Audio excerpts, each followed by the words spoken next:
Welcome to the Shift Podcast, where we have conversations with people that have made a shift in their life that's put them on the path they're on today. I'm Erin. And I'm Dan, and we hope that these conversations will inspire you to take a shift in your life. All right, welcome back to the Shift Podcast. Today, I'm rolling solo. So Ez unfortunately has some work commitments and couldn't be here today, but I am excited because not only is today's episode going to be the most downloaded, most streamed, most commented, and probably most shared, it's also going to show as my true value here on Shift Pod. So with that said, I just want to welcome today's guest who's come all the way from Alice Springs to the Gold Coast. Chrae grew up on country, picked up a trade, and over the time saw a bigger opportunity within energy. After facing some serious setbacks early on, he decided to build something of his own. As the founder of Envision Energy, a 100% First Nation-owned company, he's focused on helping people reduce their energy cost, take back control of their power long-term, while building towards something bigger in the energy space. Today, he shares his story behind the journey. Chrae, welcome to the podcast, brother. Thanks, mate. Thanks for having me on. Man, I'm super excited about today's episode, not only because it's me rolling solo with you, but just to go back, all the way back to where it all started for you, because we met obviously through One Life Club, and we connected on multiple different fronts, business, but then also basketball background, family, all that sort of stuff. But as I got to know you a bit more, like hearing your journey, man, more people need to hear about it. So take us back to where it all started in Alice. Yeah, so I'm born and raised in Alice Springs. Proud Islander man from Mabanta, Alice Springs. And from my mother's side, and my dad's from New Zealand, proud Māori man from Aotearoa. But yeah, grew up in Alice, schooling, everything there, and did my trade, and moved over to the big smoke. In my school days, I basically didn't want to do year 12, but I wanted to get my certificate and sign off and said I completed. So lucky I was fortunate enough to get a school-based apprenticeship where I'd done basically extra credits in year 11. I could go to trade school and still send my trade school marks to school and get my year 12 certificate, which I ended up getting. And then, signed off when I was 20 and moved over to the Gold Coast. How good. Mate, you summarize that in a really compact version. So I'm going to unpack a couple of those things. So your old man moved to, that's a bit of a move. So he moved from New Zealand to Alice. Yeah. Why? Well, firstly, the first thing that comes to my mind is why Alice? And then obviously gets to meet your mum. So talk us through that. Yeah, so my dad, he had to drop out of school early when he was probably about 13. Yep. He had to look after his siblings. So he was supporting his family. So he ended up getting an opportunity to play rugby league in Alice Springs of all places. Yeah. That still doesn't really make sense to me, but it come with an opportunity of getting full-time work as well. So he sort of took the opportunity to take that, mainly to help provide. Yeah. And then moved over to Alice Springs. And what age was that? He was about he's about 18 when he moved over. Yeah, wow. Yeah. Okay, cool. And then how did your mum and your dad meet? They met through mutual acquaintances in rugby. Yeah. But mum was always working in the government, specialising in Indigenous affairs. Yep. She had multiple roles in that, and moved into a bit of a HR role. But they just met. I think he was 20 when they met, and mum was 18, I think. Yeah. Okay. Yeah. Cool, man. And then obviously you go through schooling, you get your trade. Why did you choose the electrical trade? What was it that drew you to that? Well, my pop and my uncle are carpenters, so I did a work experience with my pop growing up, and I honestly didn't really enjoy it. It was just a lot going on, Yeah. And it being in school was more like the three big trades of plumbing, electrical, or builder.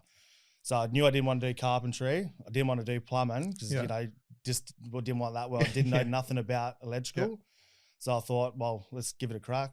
Find out. I had no idea about it. Besides, it paid well, so I just tried it and loved it ever since. Loved it. Yeah. Okay. Cool. And then so you're there. And how long did you work there before you made the decision to obviously shift over to the side of the coast? Well, so I was just finishing year 11. I was almost 16. I was 15 and a half, I think. Yep. So I left school then, started an apprenticeship. I stayed with the company for about 3 years, and we really only did off-grid solar and maintenance. So one of the things for me was I wanted to learn more so I could be confident to be an A-grade electrician and knew what I was doing in multiple different areas. But yeah, so after probably about 3 years, I made a decision to switch to another company where I could just learn. And I found I sort of bounced around a little bit my last year just so I could, because I was nervous about signing off. And, you know, my worst fear was getting asked to do something. I'm like, I can't do it. Yeah, you know? sure. I signed off when I was 20. I wanted to complete my apprenticeship there for the schooling. It's a bit of a pain moving states and, you know, recognizing what you've done and whatever. So finished that off. And then my partner, Gracie, her family was living over in Brisbane. She wanted to be more closer to them. And my mum and that were moving to Perth at the time. I thought, let's go. What a time to do it. Yeah. Okay. And then you move over to Brizzy. And what was the plan? So obviously you said stuff that we're going to make the move. Did you have anything lined up when you? Nothing. I tried to line it up. I really tried to get stuff sorted because, like, being in a small remote place like Alice, you sort of get a bit comfortable and it's easy. Like, you know, it just take me 3 minutes to get to work. So 3 minutes. Yeah, literally. It takes me 3 minutes to get to the letterbox. Like literally. So then she wanted to go, and I've been over it probably twice for a holiday and loved it. So I tried to plan it, and things just didn't really align until I got over, because I didn't get my bearings, like where we're going to live, all that sort of stuff. So we sort of saved up a little bit and I just took a punt and was like, let's go. Yeah. You know, and we moved over, started living up in Narangba up north. And, you know, one of my things is, where's the water? You know? So they're like, oh, it's an hour away up the sunny coast. I'm like, no, I'm from Alice Springs, no water. I want to be going to the water at the beach after work, you know? So ended up moving down to the Gold Coast, around the Pimpama, and just now I'm in Ormond, just staying in the same area. It's awesome because, you know, when people come over from Alice or Perth, I like where we are, and especially over here, you got half an hour to the big smoke in Brisbane, the big city, Gold Coast, half an hour south, and then half an hour in the rainforest. So it's awesome. Good spot. Yeah.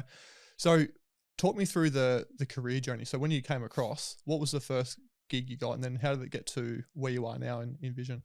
Yeah. So when I first come over, I was just doing electrical installation, sort of finding my feet over here and learning how things are done over here, I suppose. It's a little bit different. Yeah. You know, my first job was down over the Gateway Bridge, and that was hard for me. 3 minutes to work, and it's taken me 45 minutes on some days. And then, you know, I'd sort of realize, oh, I've knocked off at 1, there's going to be no traffic. And then it's Friday and there's traffic from 10. So that was like really hard for me to get used to, because you can never pick it, right? Yeah. So then one of the things with that one is I was sort of working on my own. And the way I was going to meet people would have been through socializing or work over here, because I didn't know anyone over here besides, you know, partner's family. So bounced around to a couple of different electrical jobs just to try and get a bit closer to where we're living. And was this solar stuff that you were doing? Or no, it was just all general electrical stuff? General electrical stuff, yeah. And then I was doing a bit of NBN work, and that was sort of cruisy and comfortable. And then I got a call about solar, and one of my dreams was to do a house from start to finish. Anything in electrical in the house I can do. I could do everything besides solar. Just it wasn't really big in Alice. So when I was over here, I've learnt solar, and you know, then I could sort of see what impact solar has, and you know what I could do with it. Yeah. So that call you got to get involved, was that you went and worked for that company, and then at what point you go, stuff this, I want to try to do my own thing? Like, what was that opportunity? I had a few, like I worked for learning how to install the solar. Then I got a sort of a manager role at another company. So I went and done that, and that sort of didn't really turn out to what it was portrayed to be. And then I actually went to one of the biggest companies here in Queensland, and was meant to go in the office, but then I sort of went back on the tools because I enjoyed it. And, you know, they had a big staff there. So that's where I sort of make friends and, you know, start, I suppose, having a bit more of a social life now that we know people here. Yeah, of course, yeah. And then I got put into a manager role there, which was great. Like, I learned so much from those boys. What did you enjoy about the manager role? For me, was looking after, from an installer point of view, like, understanding the troubles and some of the tedious things you got to do as an installer, just trying to organise and make life easy, because obviously it's hard work, like getting on the roofs, getting roofs, carrying panels and stuff. You want to try and organise it as much as possible. But I mean, one of the biggest things I like was sitting in the aircon, not out in the sun. So that was one of the biggest But surely things. it's not as hot as it was back in Alice. Nah, but I couldn't imagine doing solar in Alice. Like one of my good friends does it in Alice, and like, oh mate, I'd be trying to work at night time. I reckon with some lights. Yeah. Okay, so you led the team, or you managed a team there. Yeah. And then how do you get into Envision? So there's two sides of the solar industry, really. There's the installer part and there's the sales side. So I was doing the installer part, then I went and started doing some sales stuff, and then I had a pretty big accident in 2021 where I basically come off. I was riding dirt bikes and I come off and broke 9 of my ribs, had punctured lung, collarbone, and my shoulder blade. I'm just got curious, because I used to ride motorbikes as a kid, and I famously put one of my motorbikes, it was a KX80, and it hit power band, and the front wheel came up, put it through my dad's best mate's neighbour's fence. Right, so I was leaving, and I was like, "Yeah, see you later." And he goes, "Oh, Dan, just make sure you're safe. Like, you shouldn't be riding that thing on the road." Blah blah. And I went, "No, I'm good." So they've walked back inside, and I've been a young fella, tried to put on the back wheel and put it through the fence, and they've come running out, and I had the helmets pushed up, chins all open, and so I've had many stacks on motorbikes. I've had many friends that have been really badly hurt on motorbikes. So like, I can see how it can happen, but how did yours happen? Well, I mean, coming from Alice, there was not much to do there, but, ride bikes, there's desert everywhere, So I was just out riding one day, done 5 laps of the track, and, wasn't the best rider, but I was, somewhat knew what I was doing, and just come around a corner and slowly and sort of try to make up some pace to hit this jump. There's a little kid that probably shouldn't have been on the track. I sort of slowed down for him, because I remember what I was like as a kid, getting passed by the big boys used to scare the shit out of you. For sure. Yeah. Sort of slowed up to go around him and try to make up the speed to hit the jump, and the bike just flicked out and sort of threw me and did a bit of a fishtail and threw me off the bike, and I landed smack bang in the middle of the ramp, like the face of the jump. If face jump wasn't there, I would have been fine. I would have just rolled, but I've just come to a complete stop, and then knew it was pretty bad. Well, I didn't think it was too bad at the start, but then when they said the chopper's coming, I'm like, oh, something's happening. And then I remember getting in the chopper, going to the hospital, and I woke up 15 days later. I've been in a coma for 15 days. I had family come over that had been and gone, and it was a pretty that's crazy severe crash. Accident, but I was asleep for most of it. But the family would tell you how serious it was. But for sure, so with that, I sort of had a bit of a thing where I was like, right, like I've just got a second chance here. What I want to do moving forward, because I never really had any plan, just sort of cruising. It was going well, like getting paid well, good jobs and that, but that's sort of going, all right, I can do something bigger here. And I sort of started making the journey to think about doing something on my own and sort of kicking the goals that I wanted to do. Got a bit lazy in the process and had some bumps along the road, and then had another bit of a wake up call that sort of gone, right, I need to take advantage of this second opportunity, I would call it, because I was pretty close there. Did not be sitting here today. So do you want to, can you share anything about that? Or I mean, the coma was the biggest thing. I broke 6 of my ribs at the front, and again 3 of them at the back. So there's 9 breaks in my ribs. One of them went through my lung, so that was the biggest thing, because I had internal bleeding. Well, the start of it was they were hoping it would heal by itself. So I was sort of sitting in the coma. They put me in the induced coma for 7 days. And then they had to go in and make the decision to operate to cut 18% of my lung out, which was a massive risk in itself while I was in that condition, to do that surgery. And then they did that. And then basically I just had to wait to wake up. And I was still a bit funny about the end part of it, but basically I had like 1 or 2 days before it was basically it. I think it was one day. If I didn't wake up the next day, there was talks like I wouldn't wake up again. But so there was obviously the crash like on the track. If it wasn't for the paramedics being there, you know, I wouldn't have made it to the Where hospital. was the track? Well, like, where was it? It's QMP, so it's out west, like past Ipswich. Yeah. So yeah, like luckily there was Yeah, paramedics there, absolutely. and if anyone knows QMP, like this track for the ambulance to get out there, I was in one of the back tracks there. It takes them a while. I thought it would happen pretty quick, but it didn't. I was in and out of consciousness. That's why I thought it was quick. But yeah, then if it wasn't for them getting out there when they did, then, you know, that's one thing.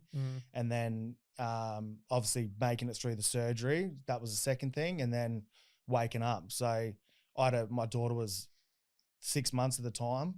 I couldn't hold her for like 8 weeks, like just because my ribs, like you don't realize how much pain you're in once you've broken your ribs. Like, tell you what, I had people making me laugh, or the sneeze was the worst part. But I mean, when I woke up, I didn't really realize the severity of it, like until obviously hearing about the story. For sure. Yeah. It's almost like as you said, it's like a second chance. Like I've got a chance to do something for my life now that I want to do. Yeah. Well, I don't know. When you can't do anything for 8 weeks, you're sitting there, you know, not doing much. I wanted to get back to work. Like, I went to the managing job at the time.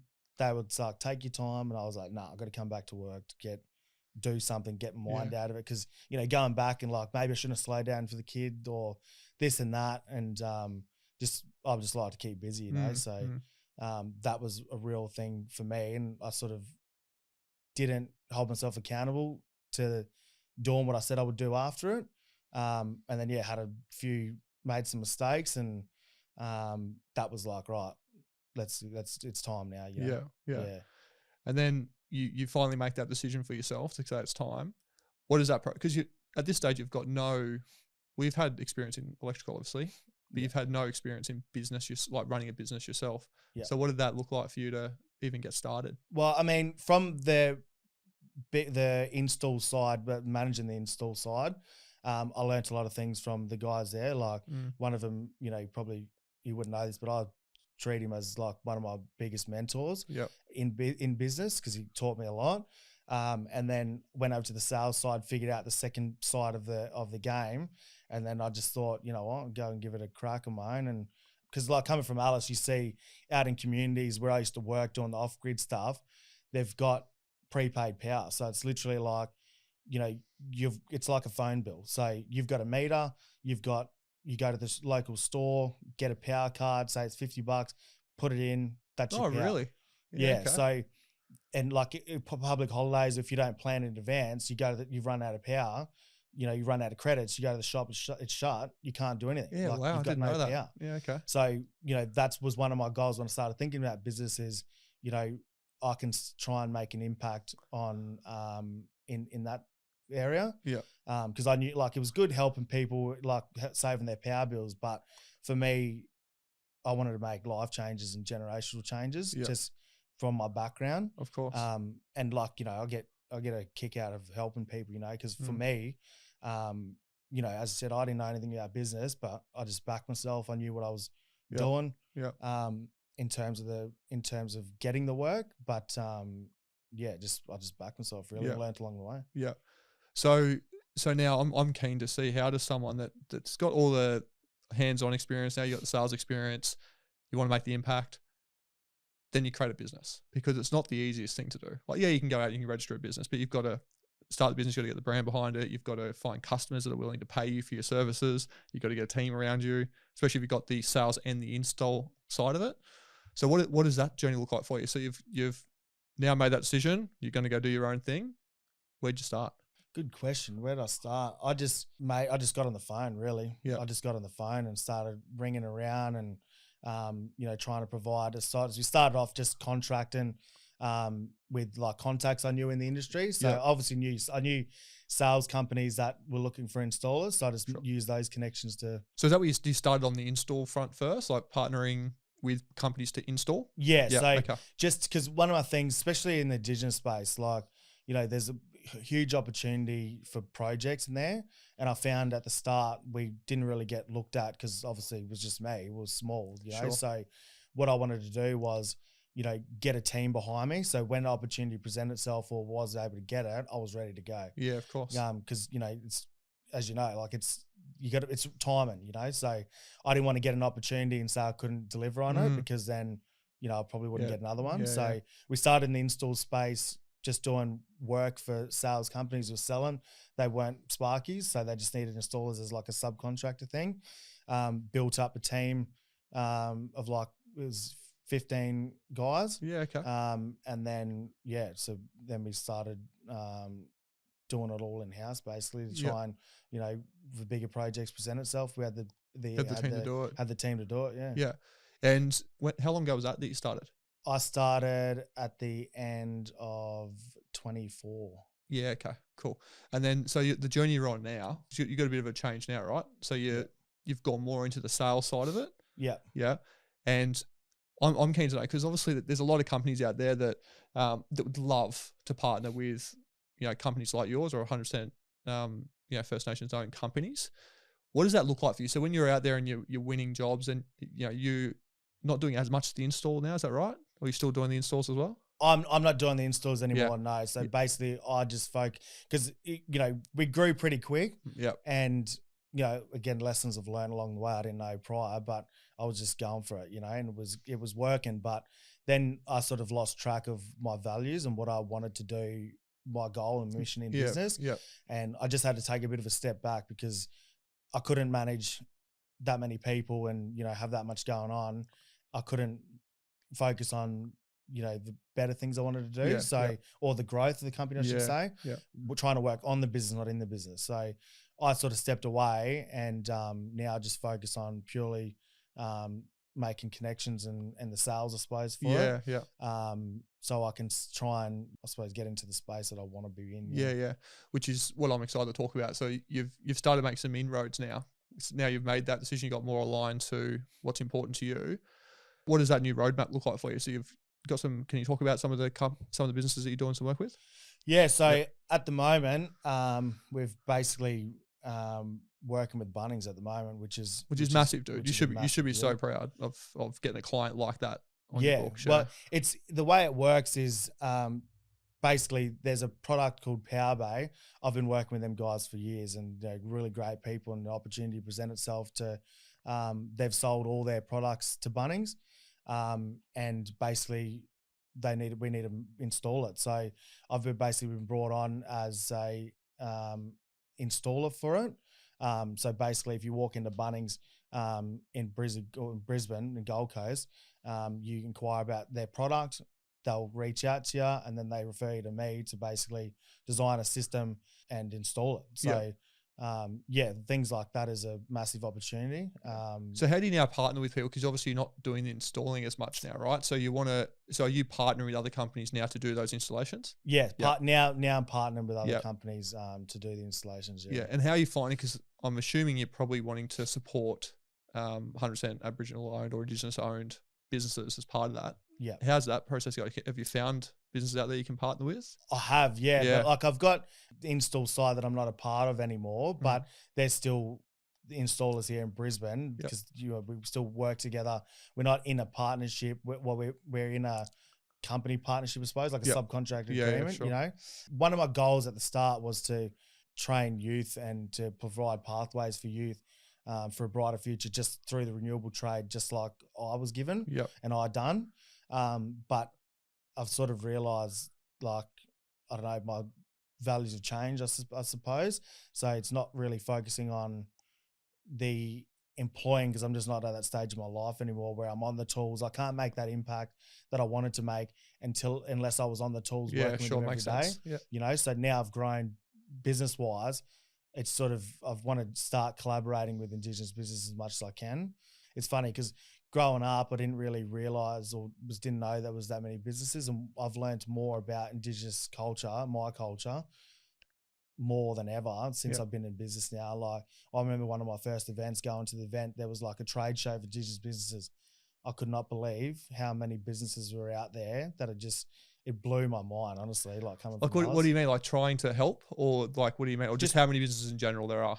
How many businesses there are in general, but like how many other businesses we could collaborate, you know? Yeah, of course. I don't know. Being Alice is not, there's not like Lamborghinis and like, you know, flash things in Alice, you know, but coming over and seeing some really successful Indigenous business and even like, you know, businesses in general was you must find it inspiring. Yeah, it was very inspiring. Yeah. Like I couldn't believe it. It was awesome. And one part and we'll keep talking about the business stuff, but I just want to take a sidestep for a second, because you're also the proud father of 3 girls. Yeah.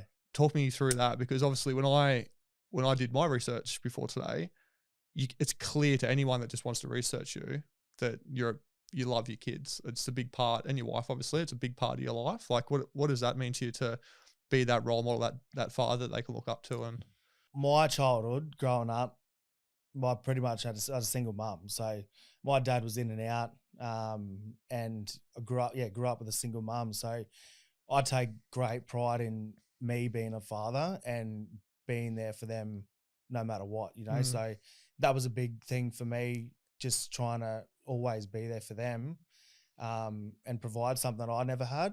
You know, but I don't get too hung up on it now.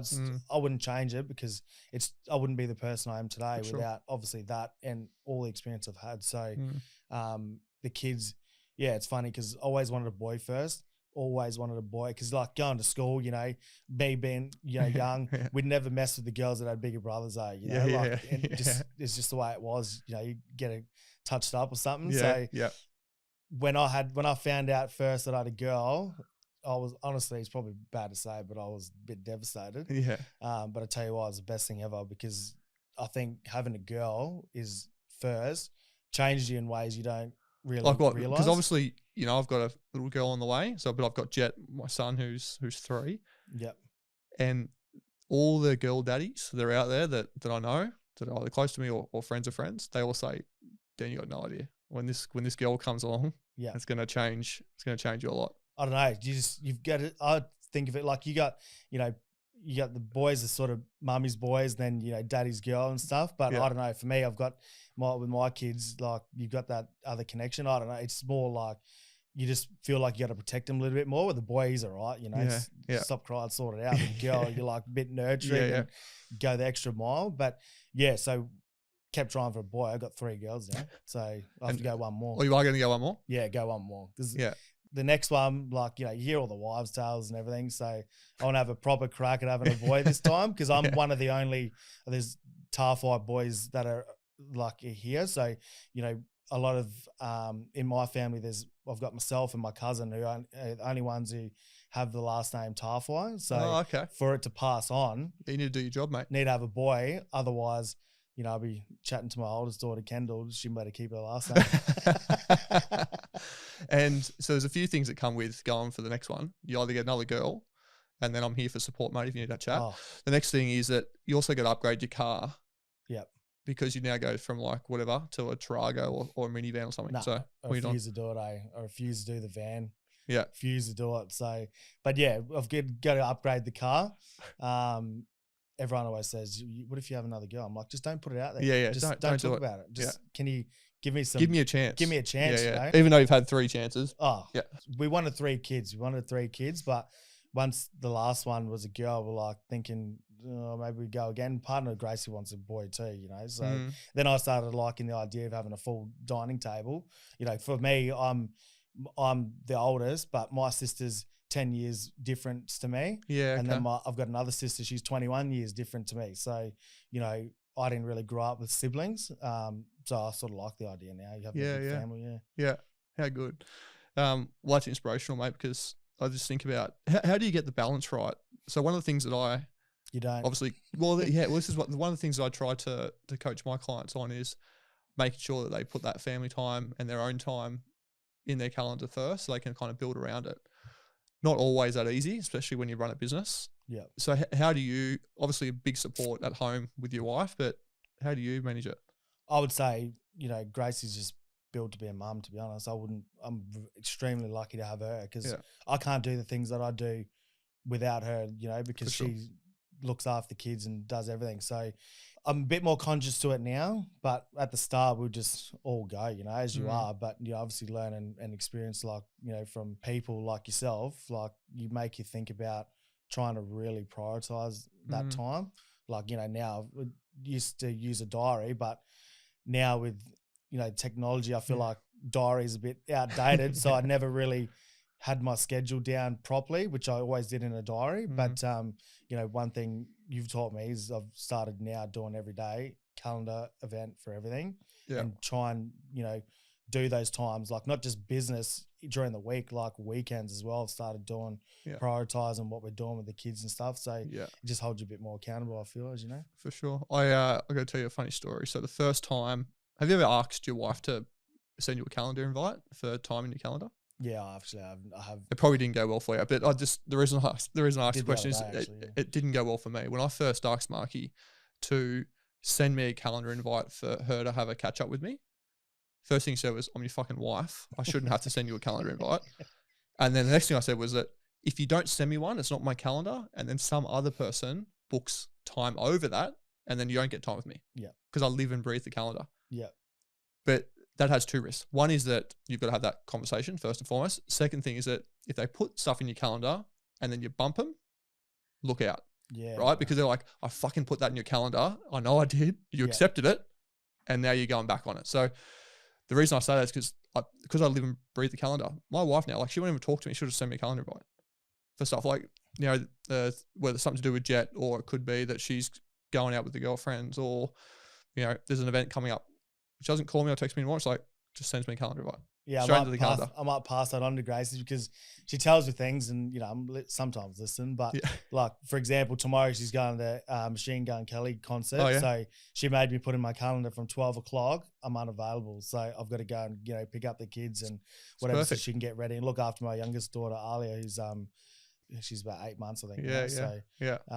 She's not at school with the other ones, but it's funny. I'll probably start doing that because you should, like, literally, it's so, like, I get so many funny comments about when I talk about it, but it's been the best thing for us. Yeah, because we literally know that if it's in our calendars, we can trust that unless shit hits the fan and something really needs to change, that's the priority. Yeah, it's working for me. Like, just having stuff scheduled in, and particularly the biggest thing is holding me accountable. Like, I know I've got to do that, and like, say for tomorrow 12 o'clock, I'll be more productive tomorrow, I reckon, because I know I've got to get stuff done by 12, because then if I'm caught doing anything else, I'm going to be in a big strife. Big strife, yeah.